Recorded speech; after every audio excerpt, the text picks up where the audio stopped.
And let's go, baby. Let's go. Yo, what's happening, man? JPTV, believe it or don't, right back at your ass again. Thank you for sharing your time with me. I really appreciate you, all of y'all. Even if it's four of y'all motherfuckers. Hey, look, I appreciate it. Case in point, if you are not subscribed, please subscribe. 90% of you guys view, but not subscribing. I don't understand that. It only takes one click. That's it. Today we're going over. I know you see the title.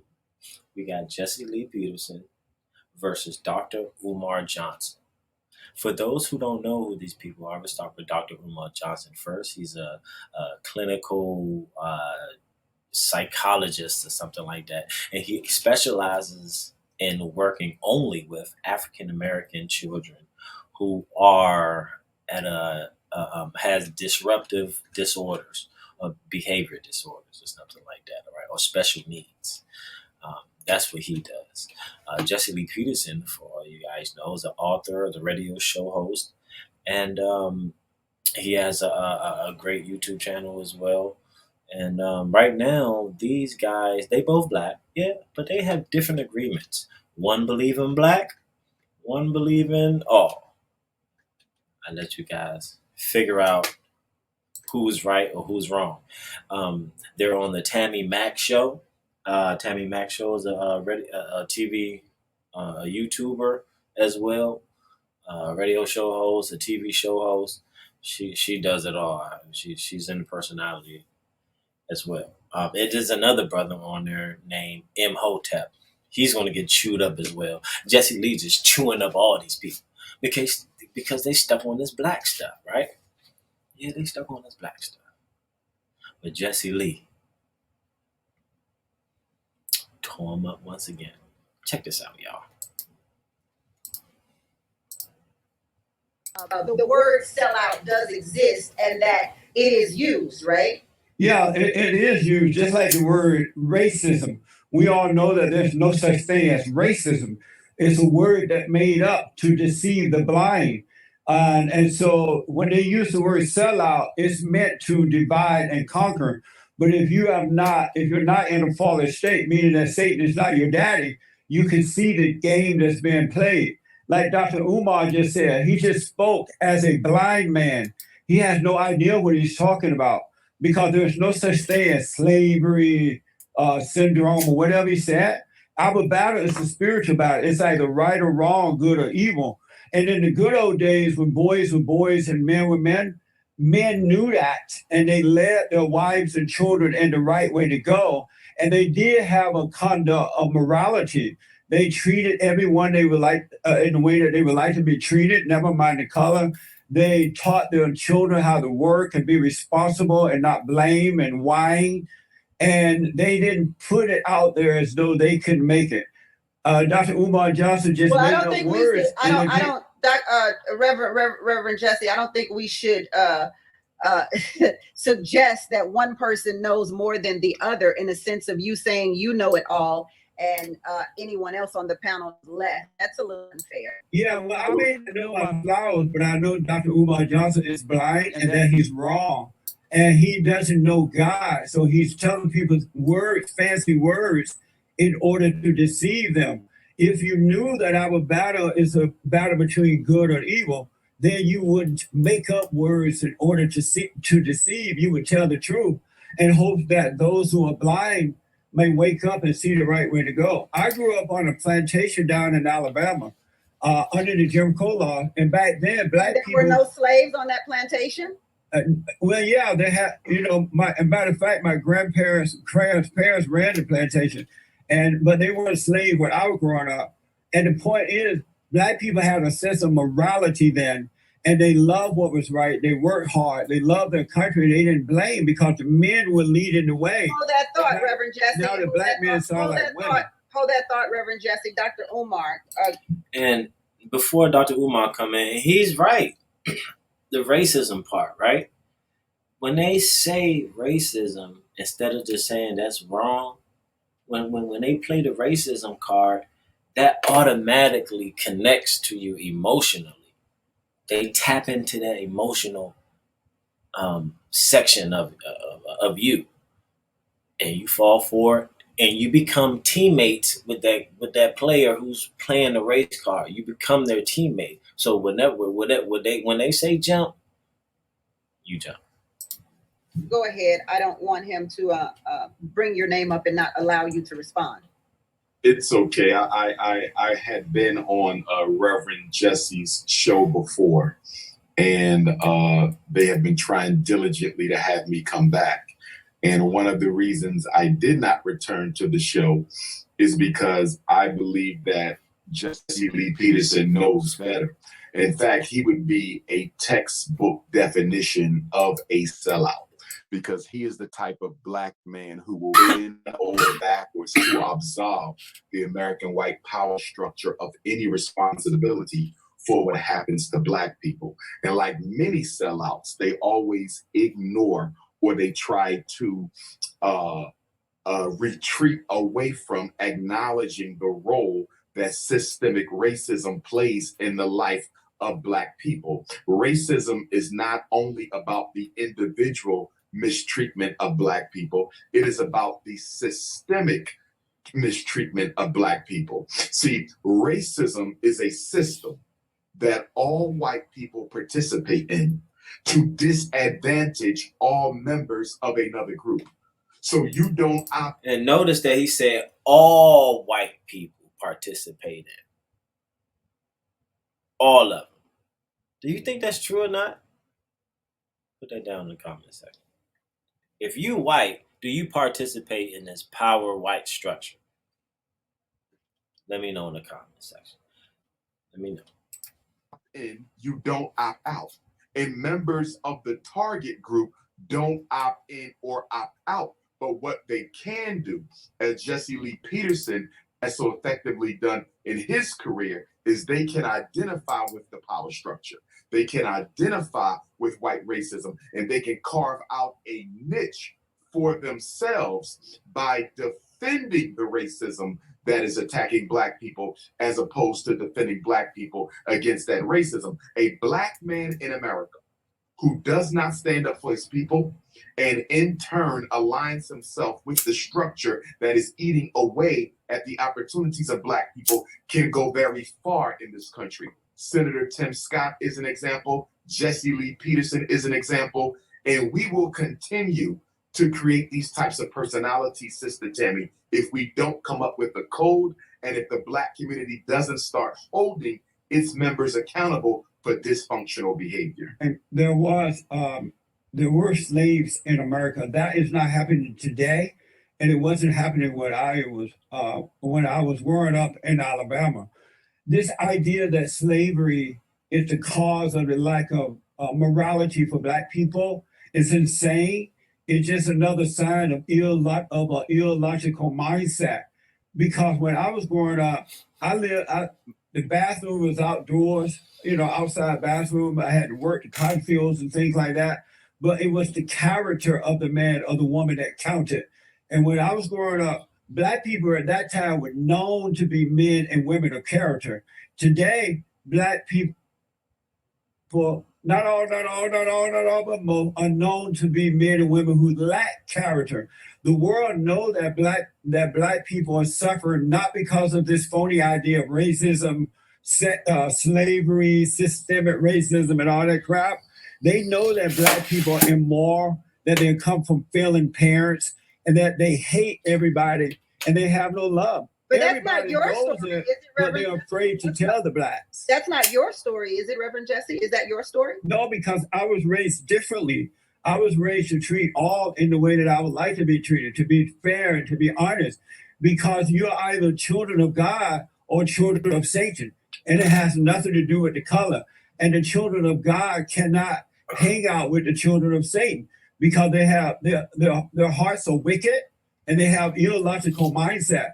The two men that just spoke, it made no sense. But so I'd like for you to teach me. They don't have a logic. Reverend Jesse, I would like for you to teach me for a moment here. Yes. Please.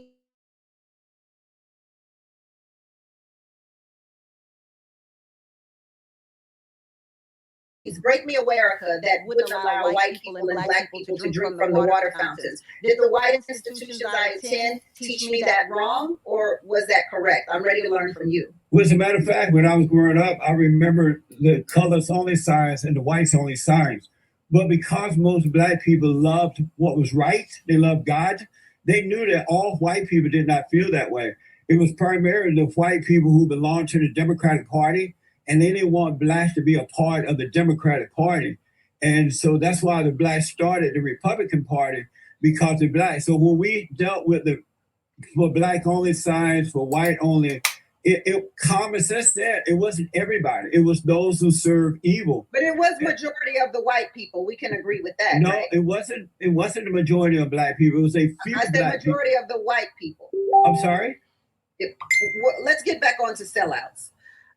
Dr. Umar. Yes, ma'am. And I would like to respond to him, if I may, Sister And it Tammy. wasn't the majority of whites. Thank you. Go ahead, Dr. I want to clarify something when we talk about racism. Racism is not an individual personality fault. It doesn't Of white exist, people. man. Racism is not about individual personality. Racism is about systemic injustice, systemic bias, systemic disproportionality, systemic discrimination. You do not opt out of That is racism. dumb. All white people benefit from and participate in racism. So whether your ancestors owned black people or not is irrelevant. And the reason it is irrelevant, Sister Tammy, is because even if your ancestors didn't own black people, they worked at a job that was created because of the enslavement of black people. So there's no such thing as slavery did not impact my family. Just like in today's America, all white people benefit from the mass incarceration of black people. They benefit from the miseducation of black children. They benefit from the police brutality against black people. So I want to make sure we are clear. What you're saying Racism is not about individual white people But what you're choosing to saying hate is a blacks. lie. Racism is about the system of racism That's a that lie. controls opportunities and resources, Sister Tammy. Racism is not about the attitude. It's about the control of resources and opportunities. Tammy, that is not true. This is why we have to we must get to know ourselves so that we can overcome that fallen state. Dr. Umar is evil for putting out a lie like that or lies like that because people are going to believe Well, in let's it. refrain from calling people names. Okay, Reverend but Jesse. he's not telling the refrain. truth. We have to refrain, Sister Tammy, but at the same time, He is I think evil. it's important that we understand the difference between the Negro and the coon. Sister Tammy, this is a very See, Jesse don't care about your feelings. He just want to use the simple word, He's lying for what, he's a liar. And that's how he feels. So people want to get touched up pretty with words. Nah. That's why I fuck with Jesse. Jesse, tell it like it is, man. very important distinction that has to be made. The Negro is innocent in his ignorance, Sister Tammy. As Brother Michael said earlier, some people make mistakes against the race unknowingly. If you make a mistake against the race unknowingly, that was a Negro. Negroes are innocent. They think white people are more intelligent. They think Jesus is black because they haven't been taught any better. But a coon knows better. But the coon voluntarily identifies with his oppressor because there is an agenda that he's looking to get filled. And the sad thing about Jesse Lee Peterson is he is too old to be cooning at this point in his life. And the fact that he claims to be a man of God doing the devil's work makes him a total hypocrite. But Tabby, you know what I just want to add to that. To hear Dr. Umar and the other man to speak this way That's Michael. is Michael, sorry. To hear Michael and Dr. Umar speak this way is abnormal for men. Normally men, when I was growing up, they had logical mindset. But today's black man has an illogical mindset because he thinks like a woman. He has not overcome the spirit of the woman and return to the logical There is mindset of the nothing more father. effeminate than a Because white man defending the white sound power he structure sound against like black people. they're There is illogical nothing in more their effeminate mindset. than If a you black man notice that, defending the why white are you power speaking, man? structure Talk. against black people. Hey, why are you speaking? Hold on. You are politically effeminate, Jesse Lee Peterson. logical in their mind. You are politically and women effeminate. are You illogical are in their politically mindset, right? effeminate. Why are you You screaming are at me? defending the white power Hey, structure hold against on. your own people Hey. while you claim to be a man of God. Say, You hold are on. a disgrace to your race, sir. You Say, are calm a down. disgrace to your race. And so Okay, normally Dr. the Umar, men with the let's logical yield for a mindset second.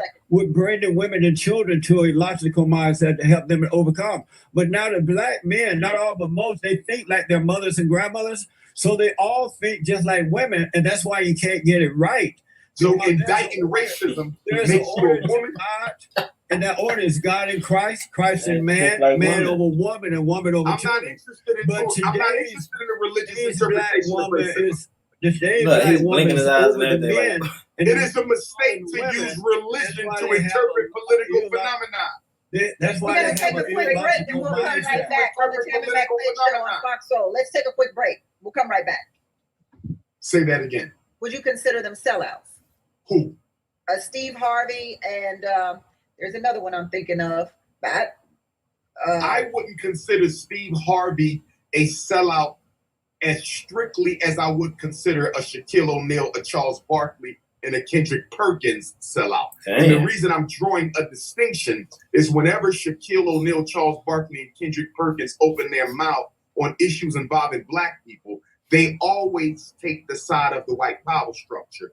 Whereas with Steve Harvey, I have seen some attempts by him to defend the integrity of black people. It's not often. I guess that makes you more black, right?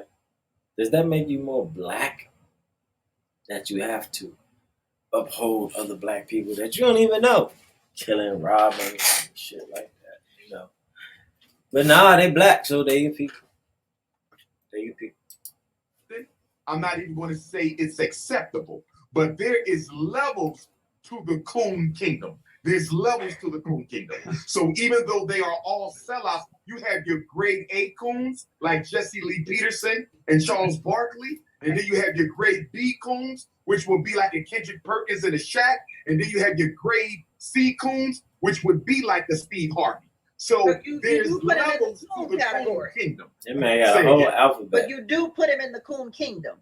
I would put Steve Harvey in the coon kingdom, but he wouldn't be grade A like Jesse Lee Peterson and Charles Barkley. And the other thing I wanted to say quickly, Tammy, with Kim Kardashian, that was a perfect example of racism on the part of the white power structure who says, I would rather hear a white woman articulate the issues of incarcerated black females. Now, you have hundreds of black women who fight for the liberation of incarcerated sisters every day. I can run off organizations all day long, but instead of meeting with black women who are in the trenches doing the work, we are instead going to let a privileged white woman articulate the issues for black people. And Sister Tammy, that was dangerous that black women supported Kim Kardashian being their mouthpiece, because what it does is it reinforces an old stereotype that black people are not intellectually sound enough to articulate their own issues and that they need a white person to do it. We should never celebrate a white person being selected to represent our issues. It should always be someone who looks like us. That should be a part of the code. That should be part of the code. Go ahead, Michael. Jesse, we're coming right to you. Go ahead, Michael. Just a quick clarification. I didn't say I wouldn't go to meet with Trump. I said I wouldn't go by myself. I would go with a group of people a group of African Americans who have a political agenda, who have an agenda to get something for our people. I wouldn't just go by myself, and I wouldn't go for a photo op. Absolutely. Reverend Jesse. Yes. You're part of the coon kingdom, he says. That's right. You know, you just heard the voice of a beta male. That made no sense of what the doctor said and what Michael said. It's sad to see that most black people believe that they're all the same because of their color. They're not looking at them their true self. They are a spirit created in the image of God, and they don't know that. They're going by colors, and so they're all in the same pot, headed down to the road to destruction. Reverend Jesse, I want to ask you. Donald Trump was the best thing that ever happened to Black Americans, because Donald Trump did not see colors. He saw colors, but he wasn't into the color thing. He was into what is right. And that's why he was able to help Black people more so than any other president that we've had in the last, I don't know how many years, right? Obama was the worst, by the way, but Donald Trump was the best. I call him the great white hope because he made America great again. Black people went to work. They started buying homes and starting families and things like that because of Donald Trump. But these people like Dr. Umar and Michael, they're into their color. They're in a fallen state. They're weak males, and they cannot see. They can't see that Donald Trump was a man of God. He was a conservative, Christian, straight white man who loved what's right, and he wasn't into the color. That's why Kanye West and other Black men and women who met with the president, they respected him because he was not into color. He gave Black universities more money than anybody else, and all they did was misuse it. He did more to help the Blacks than anyone else. The only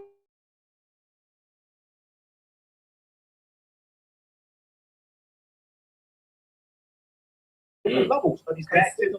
Please, so don't bring that money back to the African Americans, and you use that money to help empower African American owned businesses also. Okay, please, Stop doing that. I'm holding it back on you because I respect my elders, but Stop begging, Michael. What men do? I'm not begging. Men make things happen. They don't beg. They don't beg. Jesse, you wouldn't know a man if you met one. They don't want reparations. They make their way. The Black man, when I was growing up, they made their way. They didn't beg the white man for anything because they didn't. It's not begging white people. Wait a second. White men were superior. If you go back to if you look at the Homestead Act of 1862, that was a massive land giveaway of 245 million acres of land that mostly went to white people. Okay, if you want to talk about how white people got over in this country, it's by stealing the land, reallocating the land, enslaving African people for 246 years, pass a law that disenfranchised us, locked us out of voting. Then after slavery, you know what? That story, every Black person knows that. I'm getting tired of that story. And when I hear it, I'm like, here go another one. I remember because I was there one time. I was into my skin color. You know? Amazing. After the Civil War and after Reconstruction, 1877, because I always notice Black conservatives. Is two things you don't want to talk about. One, you don't want to talk about the compromise of 1870. No, you interrupted me. All you doing is making excuses. No. Slow down. You sound like a female. Slow down. I know you cater to the white people that donate to your show. But there's two things that Black Republicans don't want to talk. And I'm not against Black Republicans. I have friends that are Black Republicans. You don't want to talk about the compromise of 1877, which was the compromise between the Republicans and the Democrats. And the Republicans agreed to remove the Union troops out of the South that reinstituted the Jim Crow law, and the Union troops were protecting the rights of the newly freed slaves to a certain extent, because that's what the Democrats wanted. And you don't want to talk about the Lily White movement in 1928, which was the effort of Republicans to push African Americans out of the Republican Party and get Herbert Hoover elected as president in 1928. Now, if you want to have that conversation, we can have that conversation. It's not going to turn out the way you think it's going to turn out. Michael, it's time to stop asking for freebies. I understand the women doing that because you understood the Farmers Home Association in 1930. I understand why women are doing it. Hold on, Michael. You want to talk about the $26 billion that white farmers got from the Trump administration and Black farmers got 0.1% freebies? Michael, I understand. Michael, that is a good question. That is. He doesn't want to deal with that. Jesse, that is a good question. So let's answer that question. You say that Black people want freebies, but Michael just talked about a huge freebie for the white farmers. Are we not gonna? We're just gonna gloss past that? There were black farmers who got money too. And they got 1/10 of 1% or $26 billion. You asked me the question. Hold on. Hey, They got hold on, 1/10 of 1% of Michael, 26 billion. They got $20.8 million. Like, Tammy, as I was saying, there were Michael just came there off were like a black people who female. received the money too. And what Michael is talking about happened over 100 years ago or so. And those things are $20 under No, Trump. no, things are that behind happened us. last year. That happened last year, Reverend Jesse. Where you been? There were black people who received it last year too, but you're not hearing about that. But what I want to tell you, I mean, it's time out for black people to stop begging. I'm sick of it. We can make our own way. Black people can make their own way if they get up and do it. It's that's why we have to overcome this cultural thing, because blacks who are into their culture, they think that all blacks are just like them, begging and blaming and whining and talking about 150 years ago and all that. Why not live now? The blacks didn't do that when I was growing up, especially black men. They need to stop begging for freebies. America is an amazing place, right? And whatever you want to do in this country, you can do it. You can make Hold it. that thought. Okay, yeah, that is true. That is so true. I'll have to agree with you on that, Reverend Jesse. Whatever you want to do in this country, you can do. Yeah. Dr. Umar, earlier you talked about, black men shouldn't date white women. Frederick Douglass was labeled a turncoat by many African Americans because he married a white woman. He was also criticized for his willingness to work with slave owners to seek a peaceful end to slavery. So, what are your thoughts on that? Was Frederick Douglass a sellout? Let me take the second point first, that Frederick Douglass was willing to work with slave owners to bring a peaceful close to slavery. That is incorrect. Frederick Douglass had always maintained that slavery would not end except with blood. If there was any collaboration with slave owners, it was in discussion, because Frederick Douglass at one time worked with William Lloyd Garrison, who used moral persuasion as the primary weapon to end slavery. Frederick Douglass fell out with him because he knew that trying to convince white people that owning black people was morally wrong was not going to end the institution of slavery. So whoever made that comment was incorrect. Now let's go to the first point, that his second wife was a white woman who he married at a very old age. Was it acceptable? Not to me at all. But what bothers me, and what I do consider to be another act of racism and discrimination against black women, is the fact that Anna Murray Douglass, who is the mother of all 5 of his children, and his wife for nearly 50 years until she died of illness, who helped him escape from slavery to freedom, who came up with the escape plan, who made the escape outfit, who created the false free slave paper that he used to pass from Maryland through Pennsylvania and up to New York. She never gets mentioned. She never gets mentioned. We always skip over Anna Murray Douglass, his lifetime partner, for the white woman who he married just a few years away from the grave himself. I don't accept it. Important.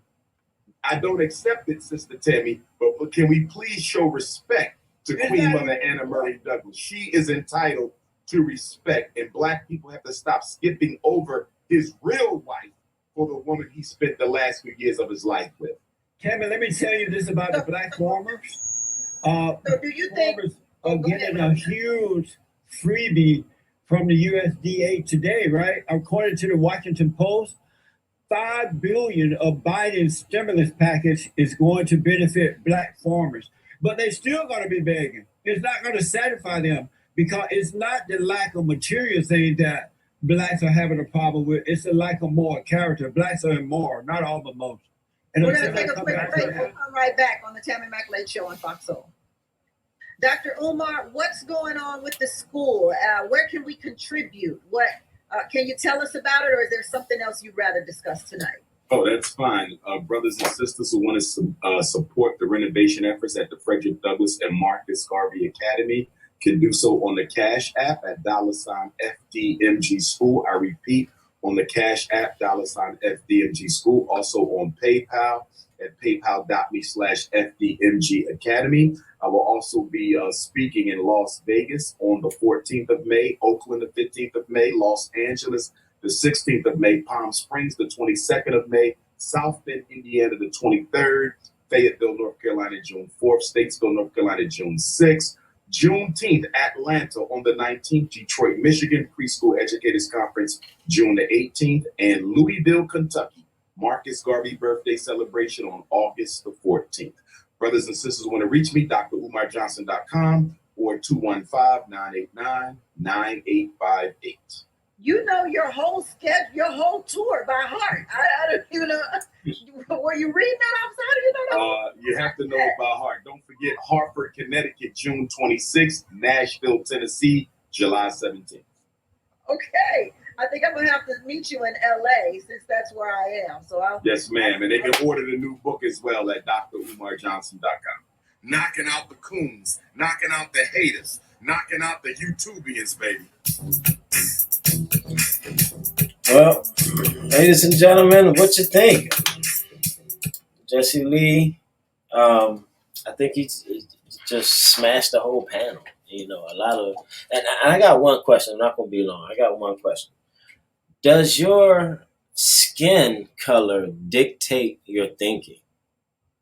Think about that for a minute. Let me know in the comment section. Thank you all for coming past and enjoying this reaction from Jesse Lee Peterson versus Dr. Umar Johnson and the rest of the panel. Shouts out to everyone who came on. And I'll see y'all next time. You dig? Peace!